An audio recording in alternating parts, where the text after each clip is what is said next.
Do I have time to do a battery change? Well, I want that to be the caption. Okay. Okay. Okay. So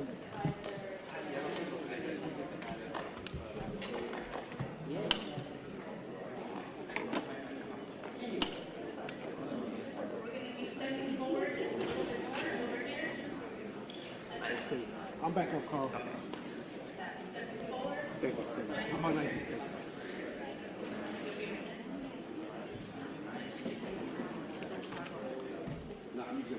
Good morning. We will now be starting our press conference for today. You will hear a short set of remarks by each of our speakers, and then we will transition to a question and answer session that will be moderated for members of the press. Our first speaker is Los Angeles County Board of Supervisors Chair, Catherine Barger.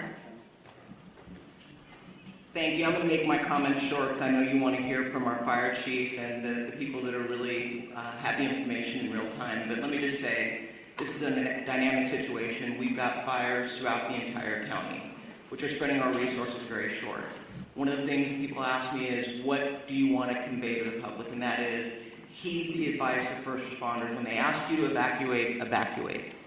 This is not a drill. This is in real time. So I want to thank the city of Pasadena, who's opened up the Pasadena Convention Center for those impacted by the Eaton Canyon fire. I also want to acknowledge our faith-based partners. All Saints has opened up their church for those that are evacuating the Pasadena area. But again, it's important for us to recognize that while the firefighters are there to protect structures, life is first and foremost frontline. We need to make sure that people heed the advice of our first responders. With that, I'm going to introduce our LA County Fire Chief, Anthony Maroney, to give you an update on what is going on. But I just want to thank Chief Maroney as well as Chief Crowley for the work that they are doing to make sure that our first responders have all the resources necessary. Chief Maroney? So good morning. Thank you, Supervisor Barger. My name is Anthony Maroney. I am the County of Los Angeles Fire Chief, and I'm also the Region 1 Coordinator for Fire and Rescue Resources. I'm going to be giving an update on the Palisades fire in addition to the Eaton fire, although I am aware that we have 4 large fires burning in LA County at this time. The Palisades fire is located in both LA City and LA County. We are in unified command with the City of Los Angeles Fire Department in addition to CAL FIRE. We have well over 5,000 acres that have burned, and the fire is growing. We have no percentage of containment. We have an estimated 1,000 structures destroyed, and also no reported fatalities, and a high number of significant injuries to residents who did not evacuate, in addition to first responders who are on the fire line. We have over 1,000 personnel assigned, and the cause of the fire is unknown. However, it is under investigation. For the Eaton fire, it is located in both the Angeles National Forest, the Altadena area of LA County, and Pasadena.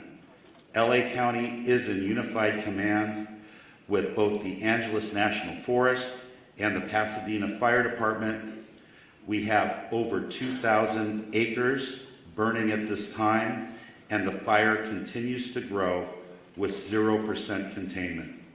We have over 500 personnel assigned, and unfortunately, we have 2 reported fatalities to civilians.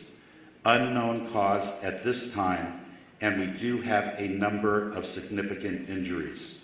We have over 100 structures destroyed, and the cause of the fire is unknown and under investigation.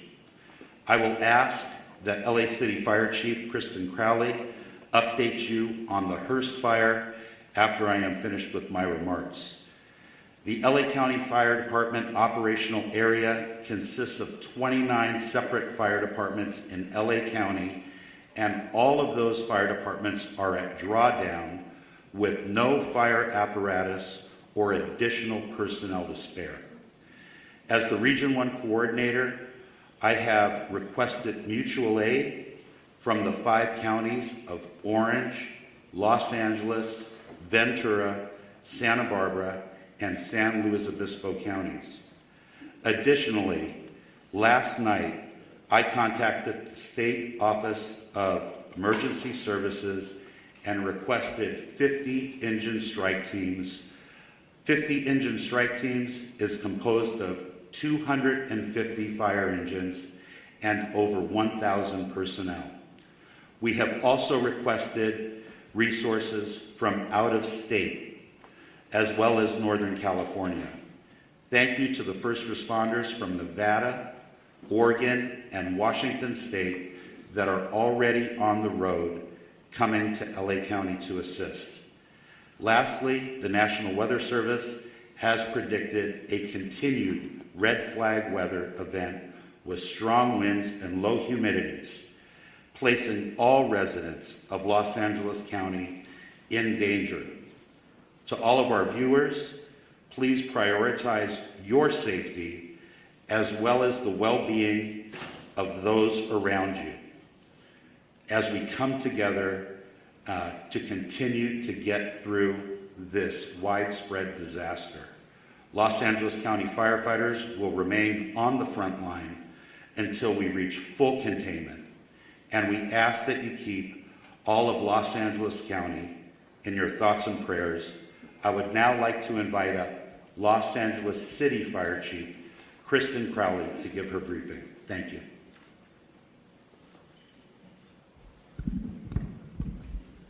Good morning, everyone. My name is Kristen Crowley, Los Angeles City Fire Department Fire Chief. I'd like to start with just a moment, if we could, of gratitude. A moment of gratitude for our first responders, our boots on the ground that are battling this intense and multiple jurisdiction and number of fires. So gratitude to those who are doing the work since yesterday through the night, and like Chief Maroney said, we're going to continue to work hard to ensure that we save people, lives, and property. With that, I'll be touching on a couple major points. With the Pacific Palisades fire, we know that it continues to demand a significant amount of resources and attention. A second major brush fire, now referred to as the Hearst Fire, has erupted in the Sylmar area of Los Angeles. Now, together, these fires are stretching the capacity of emergency services to their maximum limits. The Los Angeles City Fire Department is battling these two major fires while also maintaining, I want to focus on this as well, 911 services for the city's approximate 4 million residents. Now, despite the severity of the conditions, our department remains fully committed to safeguarding lives and property. Next, I want to focus on what we've done over the last 24 hours. And with that, even within the city of Los Angeles, with these two major brush fires, our department has responded to 3,624 911 calls for service. And to put that in perspective, our average is just under 1,500 calls in a 24-hour period. Over the last 24 hours, we've also responded to an additional 32 structure fires within the city. We've treated and transported an extensive number of medical emergencies, well extending our normal 650 transports to the local hospitals. When it comes to the Pacific Palisades fire, as Chief Maroney had said, this is over 3,000 acres at this point and continues to grow. We will confirm the exact acreage later, so we'll make sure that we also communicate that to the community and to the media. Last night, as of 1930 hours, all aircrafts were grounded due to the high winds. Aircraft are continued to be able to resume their water drops and acreage mapping today when the weather allows us to do so. A total of 3,398 civilians and 15,105 structures are in the evacuation zone. And again, the evacuation zones are the following: north of PCH, west of Kenter Avenue and San Vicente Boulevard, south of Mulholland Drive, and east of Topanga Canyon Boulevard.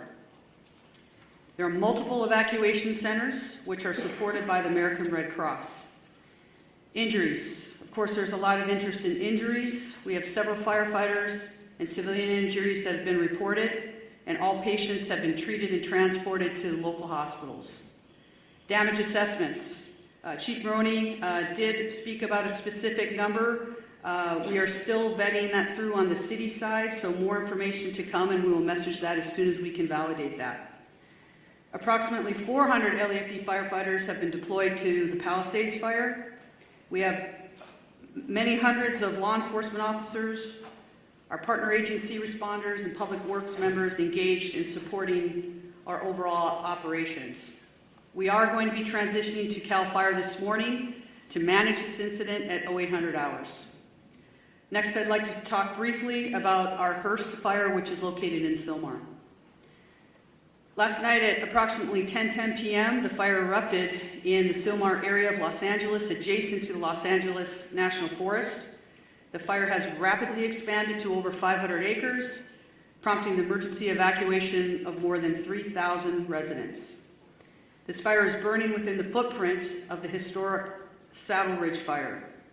Now, despite the extreme winds and significant risks, and that's what we're going to be talking about from today and probably throughout the next few days, there's always that significant risk of life and property, and we'll continue to focus on saving lives and protecting property. The exact anchorage at this point will be confirmed later, and we'll make sure that we communicate that to you as well. Lastly, we want to make sure that everybody understands we are absolutely not out of danger yet. With the strong winds that continue to push through the city and the county today, I will tell you, and we are all committed to our first responders, our firefighters will remain focused on protecting lives and property. The LAFD is extremely proud to stand with all of the entities behind me. Our top priority will continue to be life safety, ensuring that safe evacuation and the rescues of our residents that are in harm's way. It will continue to be our primary focus in this wind-driven fire event as it continues. Thank you for your cooperation, your support, and your vigilance. And today, we will continue to stand with our partners to protect everyone. Next up, I would like to introduce Sheriff Luna. Thank you. Oh, sorry. Next up. Oh, we moved it. Okay. Yes, we're just moving around, having LA Unified Superintendent Alberto Carvalho. Thank you very much. Good morning, everyone. Thank you, Chair Barger, county and city leadership, in addition to the leadership of our first responders and our great community for the very, very important work you continue to do to protect our community, protect the assets, and first and foremost, the health and well-being and lives of members of our community. Los Angeles Unified is the second largest school district in the nation, representing the interests of 540,000 students and 75,000 committed employees. We make decisions regarding closure of schools in a very methodical and science-driven manner. So after a great deal of consultation overnight with experts looking at the data and considering the fact that air quality conditions deteriorated significantly overnight, we have made the decision to shut down a number of schools, particularly in the eastern part of our school system. I will define what those boundaries are. School communities, beginning with leadership, workforce, and families, have been informed about these areas. And as of now, those schools within the boundaries of the area that I will define are closed. This accounts for about 10% of our total schools in our district, about 100 schools out of 1,000 schools. The areas that I'm speaking about are schools located north of Manchester Boulevard, Firestone Boulevard, east of 10th Avenue, west of I-710, and south of Highway 134. Any school within that area, and that accounts again for the eastern part of our district, where the air quality met or exceeded levels that are not appropriate for employees or students to be around, are effectively shut down. We will be making decisions about what will happen in those schools going into tomorrow by 4 p.m. today based on the evolution conditions. In fact, since we made the decision to shut down those schools, air quality conditions have improved significantly despite the fact that they worsened significantly overnight. I want to speak specifically about schools surrounding the Palisades area. As of last night, we had to shut down 5 schools as a result of mandatory evacuation conditions. Those were Kinter Canyon Elementary School, Canyon Elementary School, Marquez Elementary School, Palisades Charter Elementary School, Revere Middle School, and Topanga Elementary School, in addition to Palisades High Charter High School. We have reports that Palisades High sustained significant damage as a result of the fire. We are working with state and federal entities to quickly access resources to address the issues facing this community. I want to very briefly address our workforce. We know today is not going to be a perfect day. A number of schools are shut down. However, localized conditions may make it difficult for our workforce or parents and students to access schools. Air quality conditions may vary and in fact may not necessarily be appropriate beyond the area where we close schools.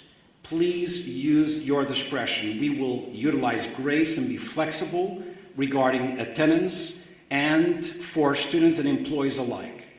Specifically, students and employees who face chronic respiratory conditions or other health issues.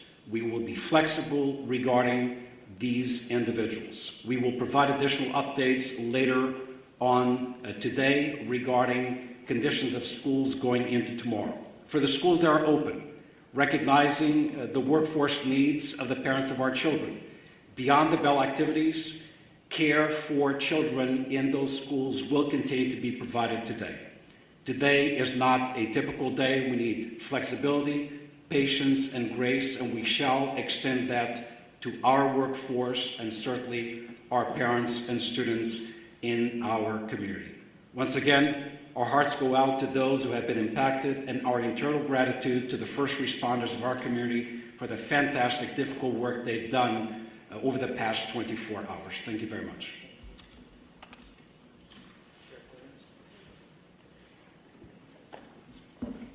Morning. A lot of information to pass on, but please know this. This is a very difficult and challenging situation, but we're surrounded here by people who really care, and we're going to get through this together. That means with all of you as partners in our community. Our top priority continues to be the safety and well-being of our impacted residents, first responders, and all of the individuals involved.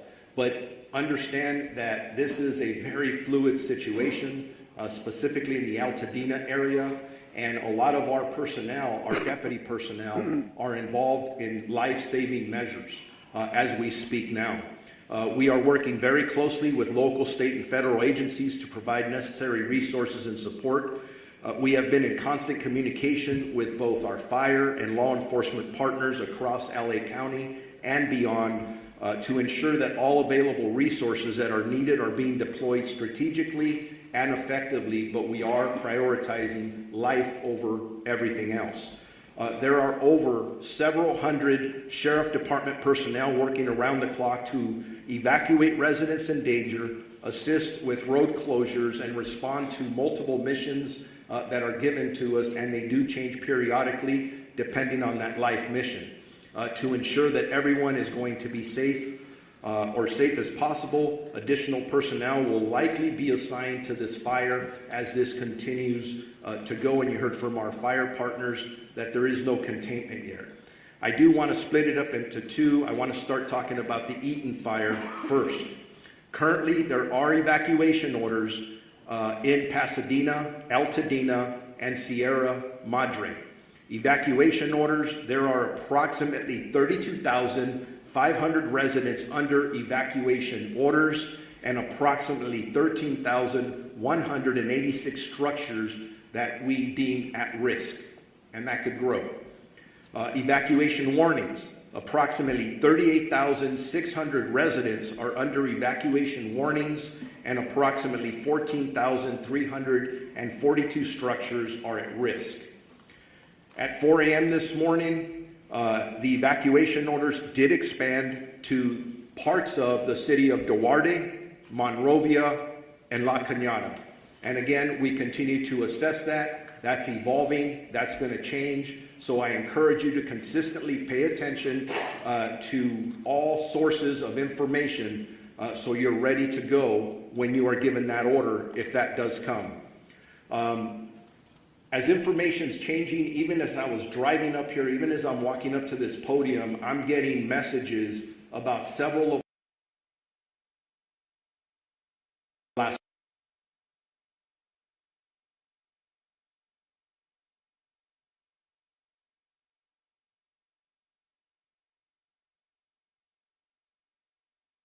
that within our department, we're wrapping our arms around our employees just like we do with community members. Again, as I was coming up here, I did find out that we did have 2 fatalities in this area. I don't have any specifics. There is a lot of damage out there. We're still in the process of doing these assessments, trying to still save lives. So this information is going to change. The Altadena Sheriff's Station itself was evacuated, and it was at least limited on fire. There was some fire at the Altadena station, but we did have to clear out all of our employees out of there.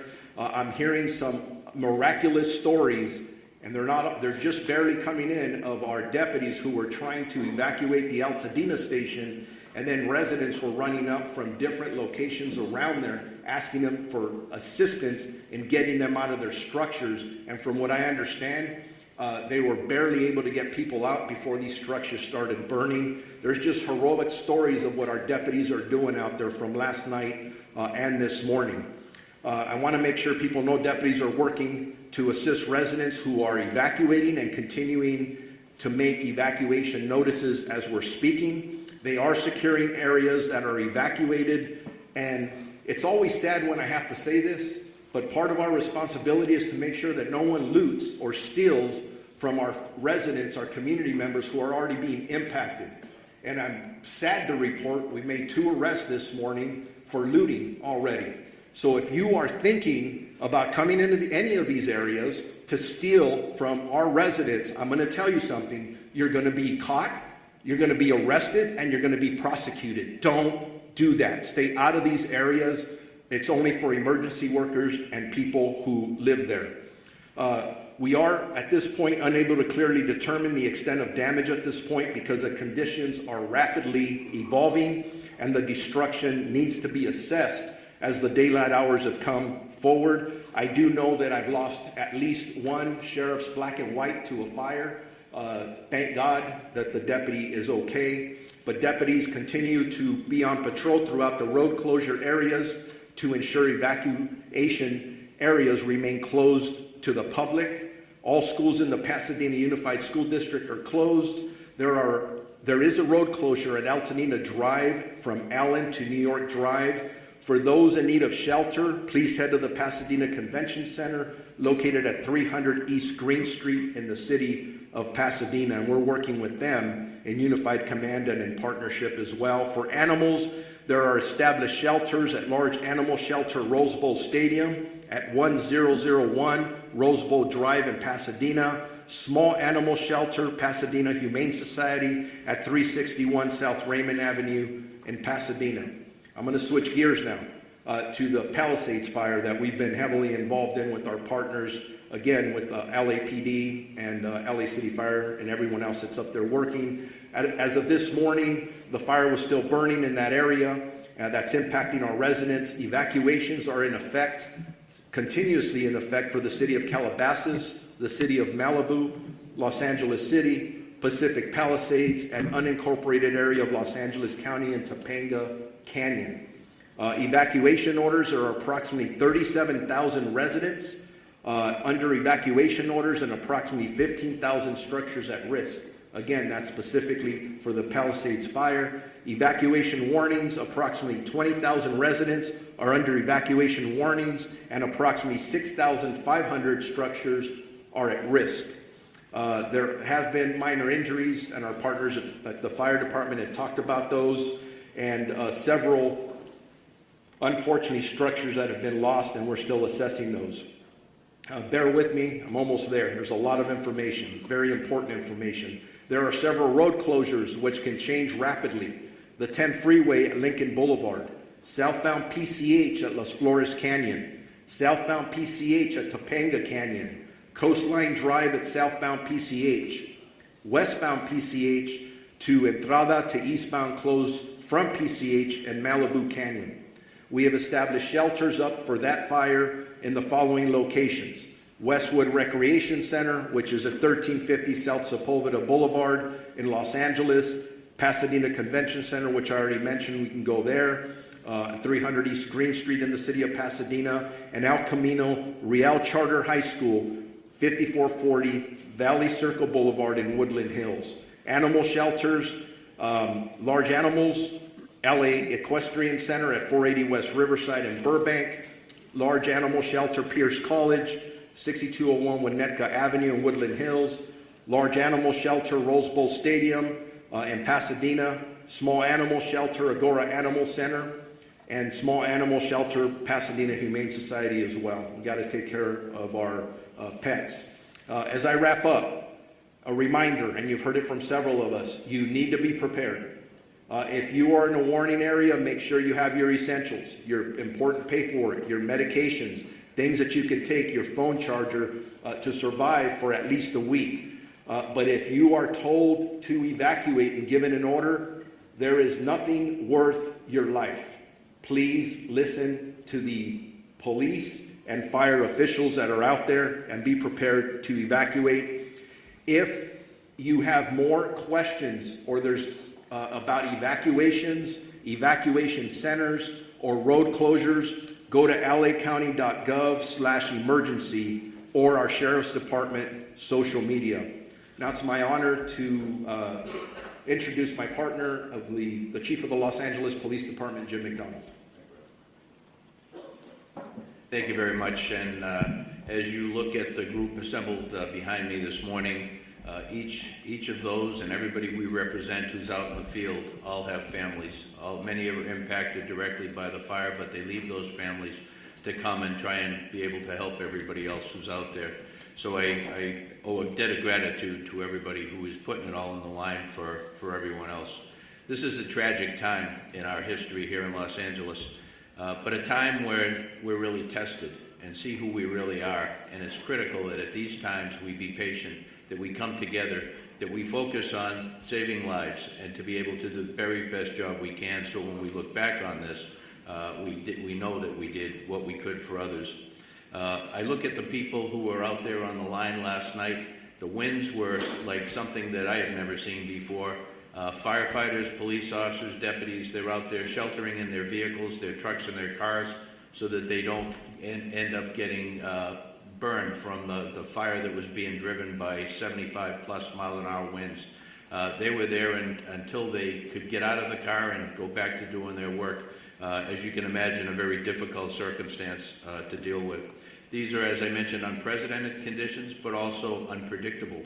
As the fire continues to spread and pop up in different locations, none of us know where the next one is going to be. So I would ask you to be vigilant, to look at your neighborhood, to talk to your neighbors, to have everybody on board, so that if they see something start up, that we get on it very quickly. We get fire resources out there as soon as we possibly can, because with these winds, once it starts small, it'll be very big very quickly. And so I would ask for everybody's help, cooperation, and vigilance in that role. As you've heard before about evacuation, that makes the difference between living and not. And so I would ask you to take these warnings, these orders to evacuate very seriously. As you've heard over and again, be ready to go, pack what you need up, but then please comply with these orders. We don't give them, put them out lightly. When we believe that you're in the path of the fire, we're going to order that evacuation, and we really, really need your compliance on that, because if we have to send people in to try and make rescues, those people are putting their lives on the line directly for something that could have been avoidable. Sheriff Luna mentioned looting.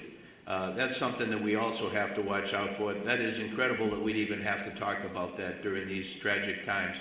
But we are going to take that also extremely seriously, and we will follow up with that in the strongest way possible.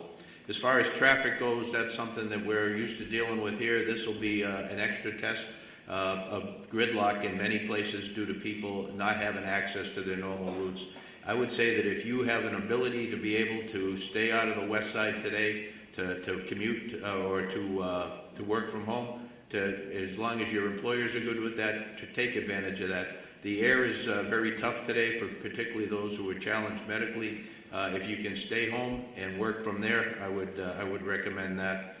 We will continue to support our partners and the fire service and our other law enforcement partners. But to all in the public who are watching this, sincere thank you to all of you for your cooperation and your patience as we all get through this together. Thank you. Now we're going to introduce my colleague, Supervisor Lindsay Horvath, who represents the Palisades area. Thank you, Madam Chair. This morning, we woke up to a dark cloud over all of Los Angeles, but it is darkest for those who are most intimately impacted by these fires. It has been an immensely painful 24 hours for communities I represent. The Palisades, the Hearst, and Woodley fires are all in the 3rd District, but our strength is in our togetherness, and that will determine how we make it through. We need your partnership in this time of crisis. It is difficult to process the immensity of the destruction and loss. And we extend our hearts and every resource we have to all of our impacted residents. We know when we talk about these structures, they aren't just structures. They aren't even just houses. They're homes. This is our home. These are places where we built community, where we raised families, where we made memories that we will never forget, even if we can't go back to these structures. These are our home. Losing home is simply devastating. And I know that we are all here to support you and stand with you in this time of need. Aggressive winds and fire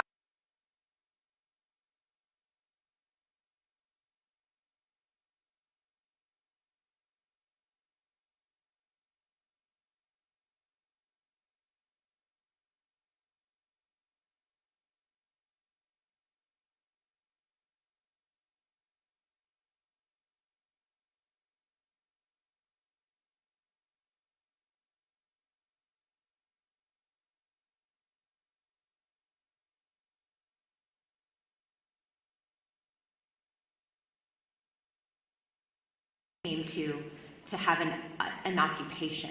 They are called to this work to keep us safe, to keep our communities safe, and to do all they can in this time of crisis to protect our Los Angeles County.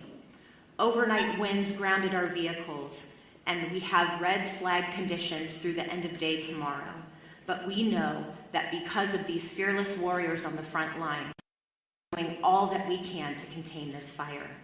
Thank you for your work to keep Los Angeles County safe, including the 3rd District communities of Pacific Palisades, Topanga Canyon, Sunset Mesa, Malibu, Santa Monica, Sylmar, Granada Hills, Lake Balboa, and surrounding communities. Our #1 message to everyone in impacted areas is to follow all evacuation orders and warnings and to stay where you are safe as long as the evacuations remain in place. We continue to have shelter capacity for you, as you have heard, for you, for your pets, and we have animal sheltering sites as well. These orders are not just to keep you safe and to keep your community safe, they are also to keep those on the front lines of this devastating crisis safe. And the longer that you wait to evacuate, the more you are putting people in danger who are putting their lives on the line to protect your homes. Please don't do this. Please evacuate. There is also an evacuation order in Santa Monica, the northern border of the city to San Vicente. The warning is north of Montana to San Vicente as well. We have an evacuation order as well as a warning there. Barry J. Nydorf Juvenile Hall is in Sylmar, and that is under evacuation warning because of the Hearst fire. Our probation department has evacuation plans in place should that move to an evacuation order from a warning. And our priority is to keep our youth in our care safe. Santa Monica Malibu Unified School District has closed its schools today. And as you heard from Superintendent Carvalho, LAUSD has a variety of updates. We have heard from our state insurance commissioner as well. And while this is still quite early in this emergency, we do have some initial guidance from his office for evacuated households on reimbursable insurance expenses, with information to be found at insurance.ca.gov. Obtain a complete copy of your insurance policy, take note of additional living expense limits, track additional expenses, document conversations with your insurer or adjuster, and don't rush any decisions. If you have any questions, call 800-927-4357. Please continue to check emergency.lacounty.gov for the latest information. And I know we will see brighter skies by working together. Los Angeles County will continue to be unrelenting in our response. And I know we have only the finest on the front lines fighting this fire. It's our duty to see them succeed. Thank you. All right, now we are going to hear from LA City Council President and Mayor Pro Tem, Marquise Harris-Johnson. Thank you so much. Good morning, everybody. On behalf of the City of Los Angeles, I just want to begin by thanking and recognizing and acknowledging the great work of our first responders, especially the men and women of the Los Angeles Fire Department, who last night we all witnessed doing heroic work in the face of grave danger. Last night was one of the most devastating and terrifying nights that we've seen in any part of our city at any part of our history. Fire literally jumping roads, taking out structures, and our public safety professionals created an environment where injuries were kept to a minimum, fatalities were kept to a minimum, and we wake up this morning with a renewed spirit that we can defeat this fire and move on to a brighter day. I want to also acknowledge the two members of the council that are with us today that represent the areas of the fire. Councilwoman Tracy Park of the 11th District, who's I think probably has about 90 minutes sleep by my count, because every time I looked on the television, you were there knocking on doors in neighborhoods, in community centers, at the shelters, making sure the community was okay. And then an absolute professional, someone who, since I've been on the council with her, has had to fight a fire almost every year. And so is a pro. From the San Fernando Valley, the council member from the 7th District, Monica Rodriguez. And again, all the men and women, the firefighters are in the front, but our DWP workers are out there making sure we don't have additional fires from power lines, and countless folks, DOT, making sure the flow of traffic stays so that folks who want to evacuate can do so, are out there as well. So there's literally thousands and thousands of people working together to make this work. I want to announce a few more closures to add to the school closures that we heard and the closures that the sheriff and the supervisor read to us. Griffith Park closed today, including Lake Hollywood. Runyon Canyon closed today. The Los Angeles Zoo closed today. The Hollywood Reservoir closed today. The Hollywood Sign closed today, as well as all the roads through the Sepulveda Basin in the San Fernando Valley. So nobody should be going those places today anyway. I will amend what Chief McDonald said. Not only if you're on the west side or in the valley, anywhere in this city, if you can stay off the roads, please do so. I live in South LA, a long way away from the fires.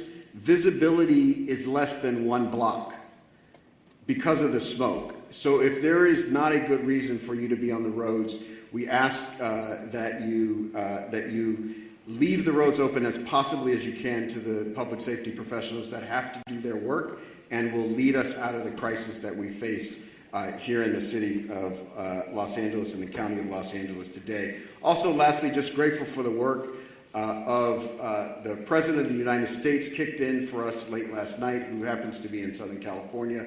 The governor was with us in the Pacific Palisades last night and has helped out. And a range of municipalities around the county and outside the county have come in to help where they can. And we're extremely, extremely grateful for their help in this time of crisis for our city and our county. And with that, I will ask the Director of the Office of Emergency Management for Los Angeles County, Kevin McGowan, to come to the mic.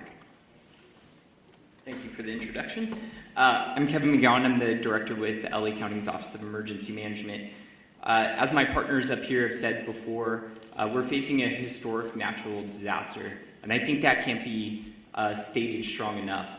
This is not a normal red flag. We've been in partnership with the National Weather Service for days prior to the arrival of this severe windstorm. There's been amazing communication by the National Weather Service, and they should be acknowledged for all of the communication that was put out days in advance. What's critical about that is it partnered all of our public safety and emergency organizations throughout the county to begin preparations for this. And a lot of the successes we saw over the last 18 to 20 hours is a direct result of painstaking preparations that have gone into place for the last 48 to 72 hours. We still have a long road ahead of us. Our county is known with wildland fires. We just finished working on the Franklin fire. We've had the Bridge fire, the Post fire. This has been a very destructive fire season. This is just going to add to it. Our eyes are on mitigating the impacts from this emergency, working with our community partners, and then charting a course for what will be a long recovery effort. With that, I would like to introduce our Department of Public Works for LA County Director, Mark Pichel. Good morning. Thank you, Kevin. My name is Mark Pistrella. I'm the Director of Public Works for Los Angeles County, the largest public works department in the United States.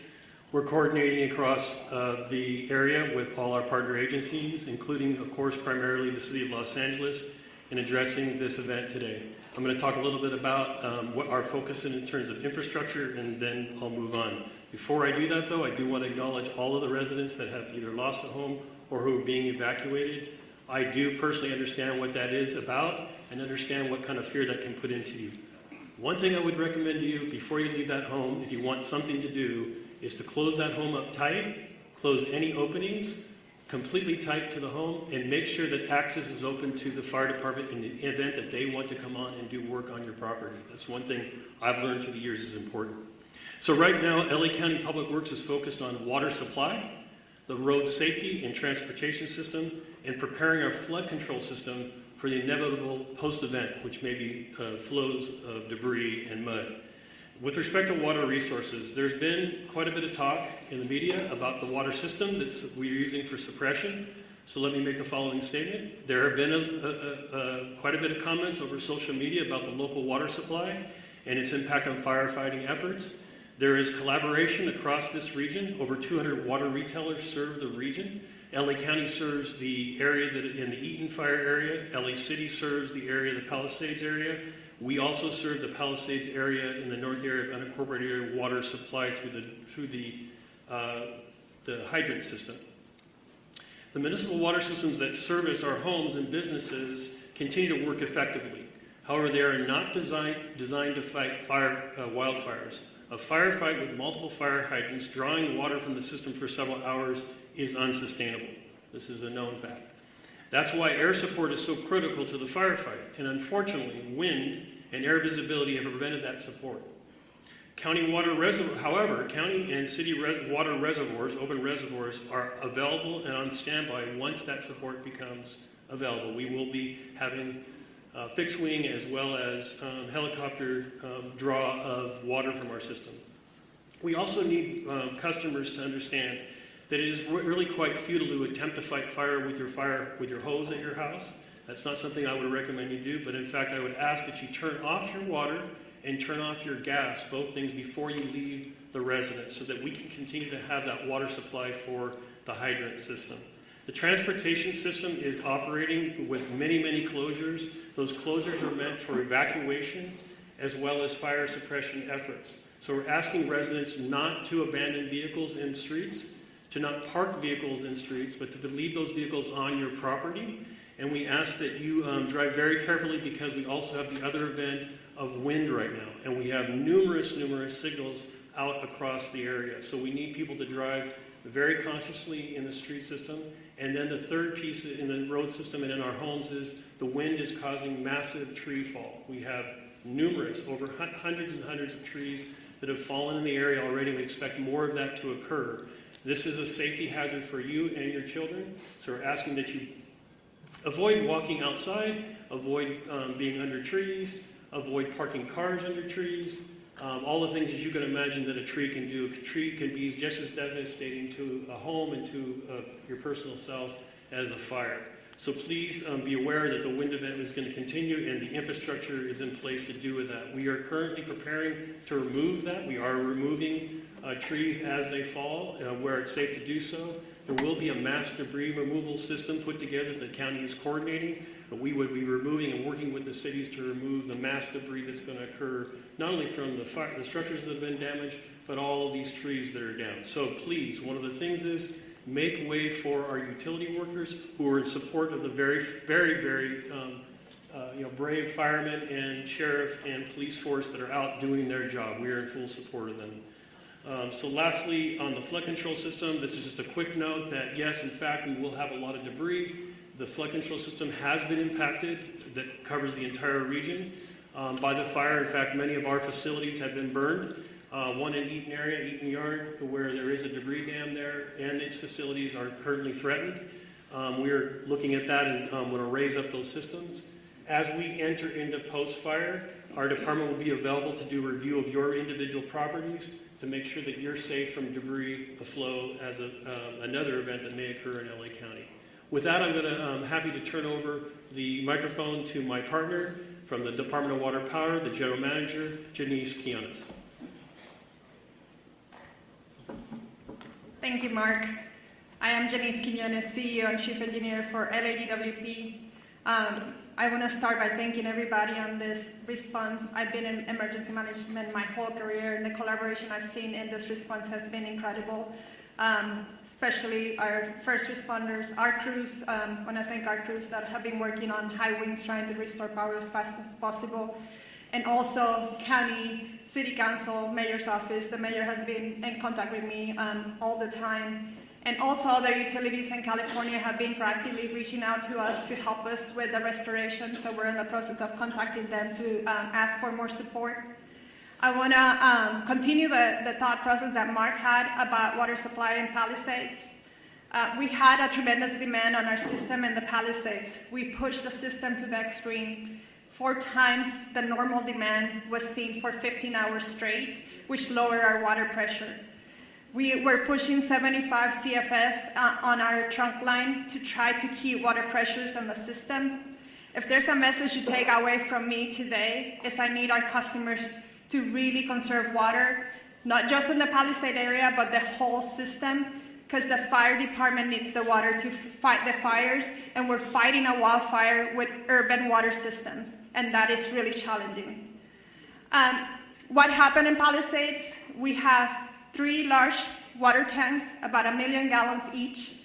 We ran out of water in the first tank at about 4:45 p.m. yesterday. We ran out of water in the second tank about 8:30 p.m. and the third tank about 3 a.m. this morning. Those tanks help with the pressure on the fire hydrants in the hills of Palisades. And because we were pushing so much water in our trunk line, and so much water was being used before it can get to the tanks, we were not able to fill the tanks fast enough. So the consumption of water was faster than we can provide water in our trunk line. So I want to make sure that you understand there's water on the trunk line. It just cannot get up the hill because we cannot fill the tanks fast enough. And we cannot lower the amount of water that we provide to the fire department in order to supply the tanks because we're balancing firefighting with water.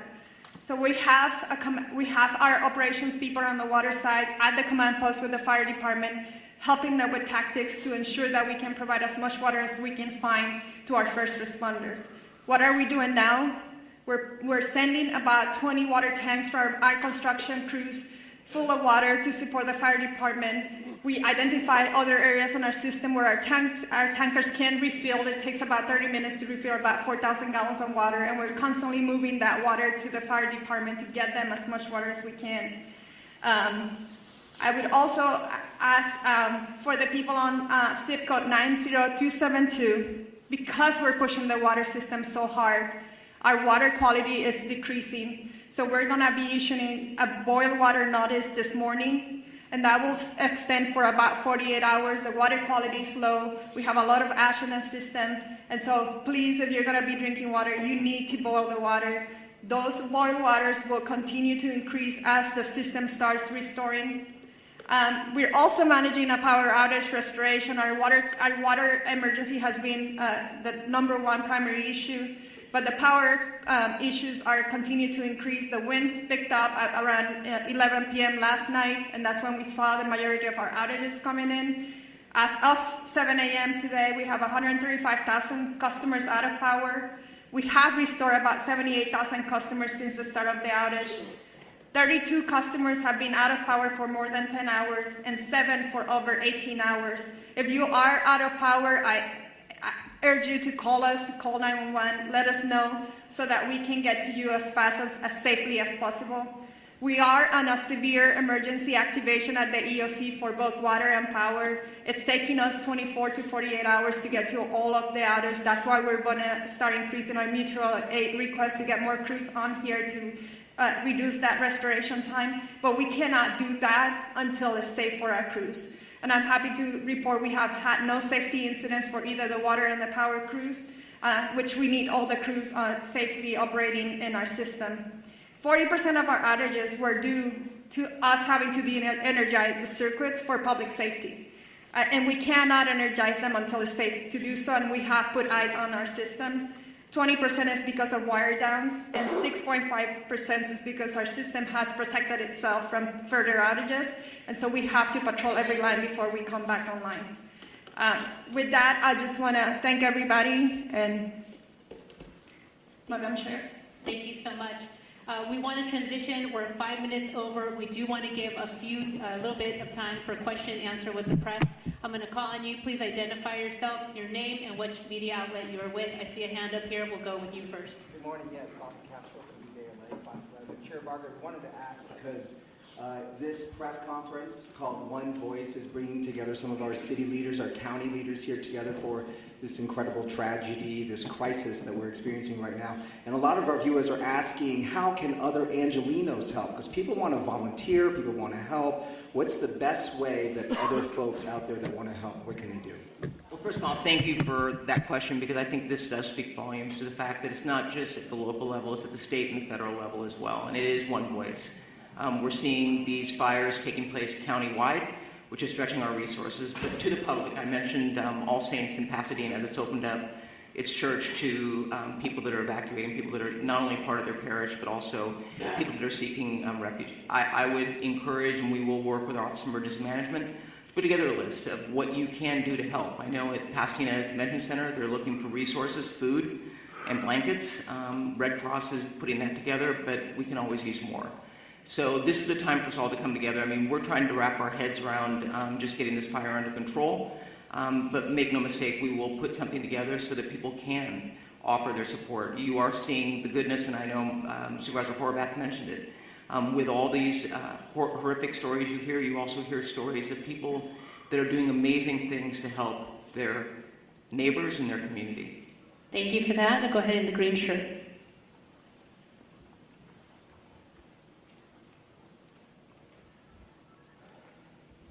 Yeah, the DWP was talking about the problems with the water supply, and I was wondering if either the DWP or the fire department has any kind of numbers to talk about, like what is the number of hydrants that could not get water because of these pressure issues, what percentage of the system in Pacific Palisades wasn't getting service at that point, and given the type of things you're describing this morning, do you think there needs to be an overhaul of the system, given these increasing number of urban fires? And also, when does the mayor return?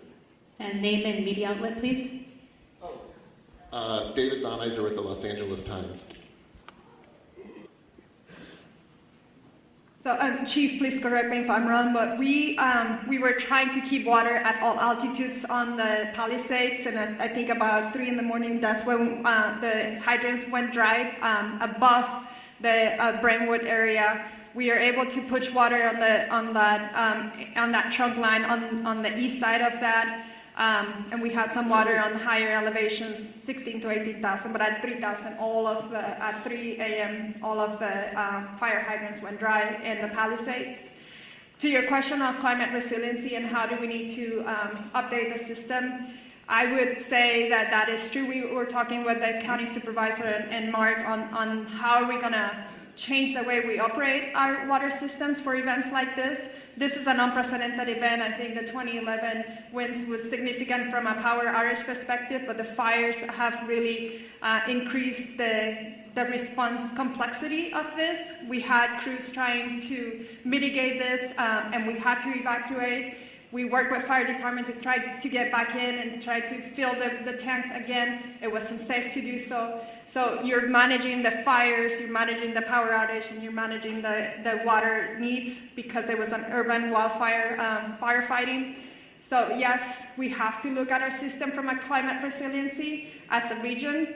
And it's going to be more than just DWP. It's all the water agencies here, including the county.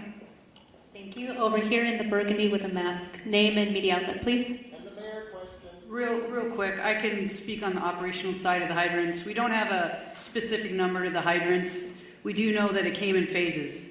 Now, our firefighters always have a primary plan, a backup plan, contingency, and emergency plan. So oftentimes, just so that the public is aware, in large brush fires, water supplies are normally limited. So with that, our apparatus do have the ability to draft water if we need to out of pools, ponds, any type of water resource. We also utilize the water tenders, in which we spoke about a little bit earlier. So with that, I just wanted to clarify that. In regard to when the mayor is returning, I spoke to her this morning at 4 o'clock. She's on her way for the last leg of her journey back home from Dallas, so her ETA is right around noon. Thank you. Go ahead. Buenos días, everybody.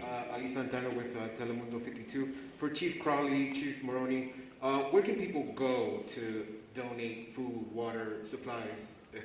And for Superintendente Carvalho, Sheriff Luna, and CEO Quiñones, just something in Espanol for our people right now. We will do something in Spanish right after we conclude over here with a couple of Spanish speakers regarding the volunteer information. Sure. So thank you for the question about the donations, and I know we spoke about that earlier.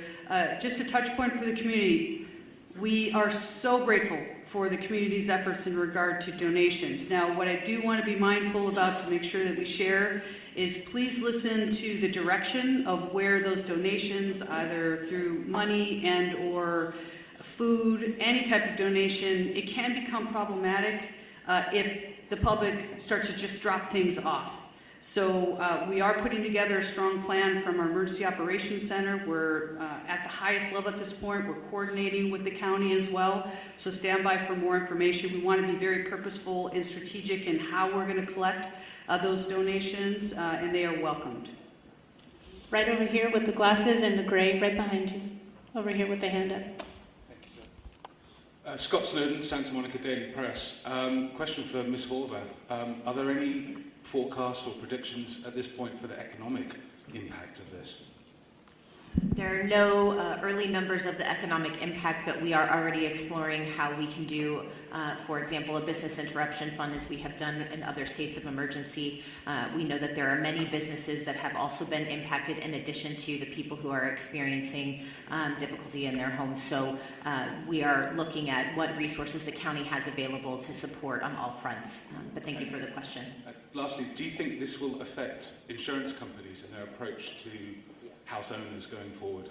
I believe it already has, and the conversation is ongoing. As I shared earlier from the insurance commissioner, I know this is an ongoing conversation in his office, and he has provided that information and welcoming phone calls from folks who do have questions about insurance impacts as a result of these fires.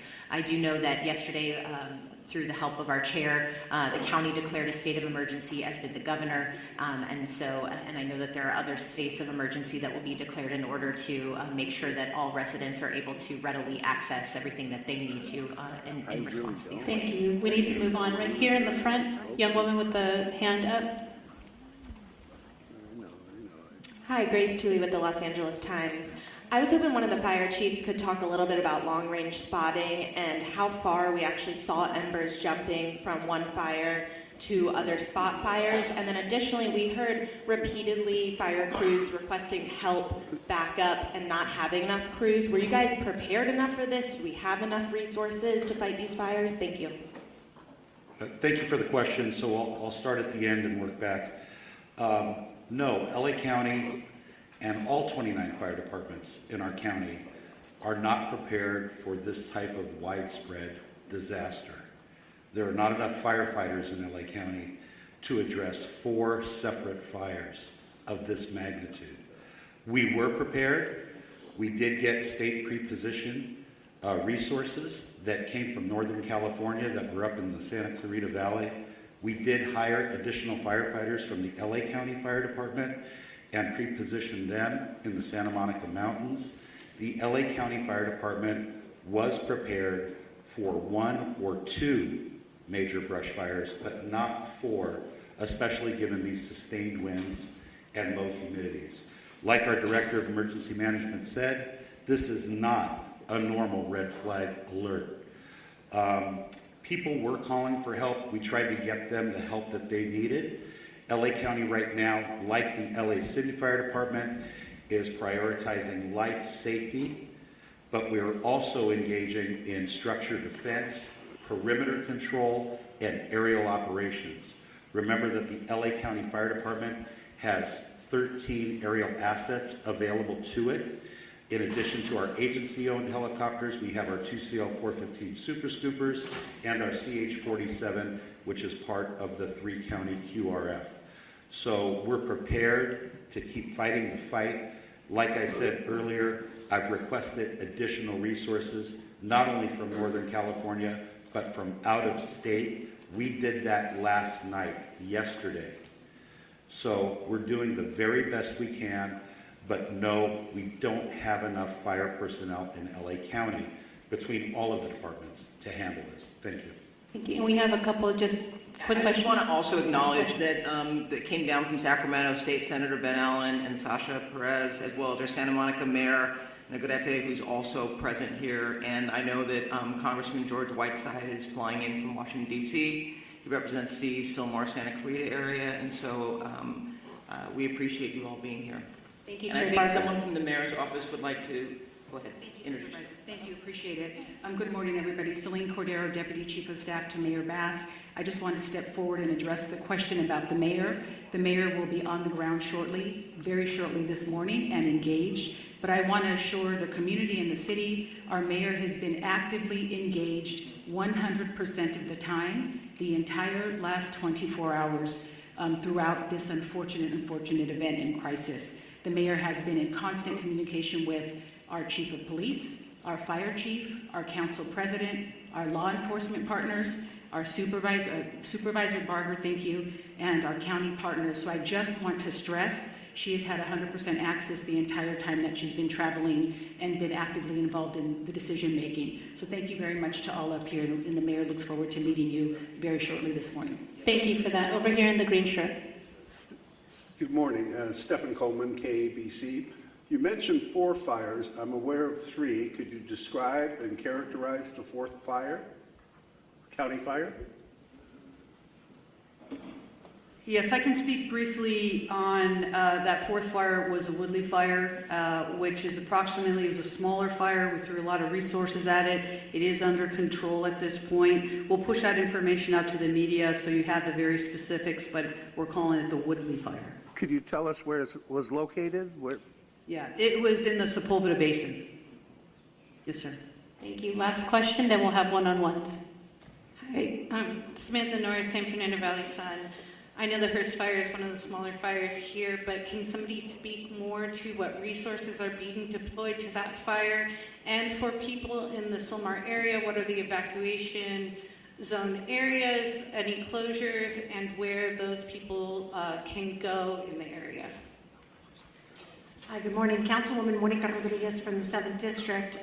Last night we evacuated 71 horses from the Stetson Ranch area. The fire came up quickly, and so thankfully they were safely evacuated to the Hanson Dam Equestrian Center. As we indicated, this is a very dynamic situation, and the lack of aerial support is making it that much more challenging for firefighters to be able to fight these fires, whether it's in the Palisades or any other part of the county. And so it's critically important that people heed the evacuation orders. In the Sylmar community, Richie Gallen's rec center in Pacoima is available for the evacuations. Currently, there is 80% vacancies, so there's still capacity for people to evacuate there. Going beyond that, we will continue to open up facilities as it's needed. I want to ensure the public that the things that you can do, and I know the question was asked, in the immediate fire area, there are things that you can do to be of assistance, and it goes to looking at in the immediate fire area. There are things that you can do to be of assistance, and it goes to looking at hardening your home from any potential threat of embers. These embers fly, they can go for a couple miles. So we want to ensure that they do everything to create the defensible space in their homes if they're in the adjacent areas. Again, staying off the roads to the greatest degree possible. More importantly, reducing your water usage at this time. Because there is no aerial support, all of our water is being heavily demanded upon for these firefights in all parts of the county. So these are the proactive measures that people can be taking to be of assistance immediately given the needs of our first responders. If you have downed power lines, report those to 911. We can also report all outages to 1-800-DIAL-DWP.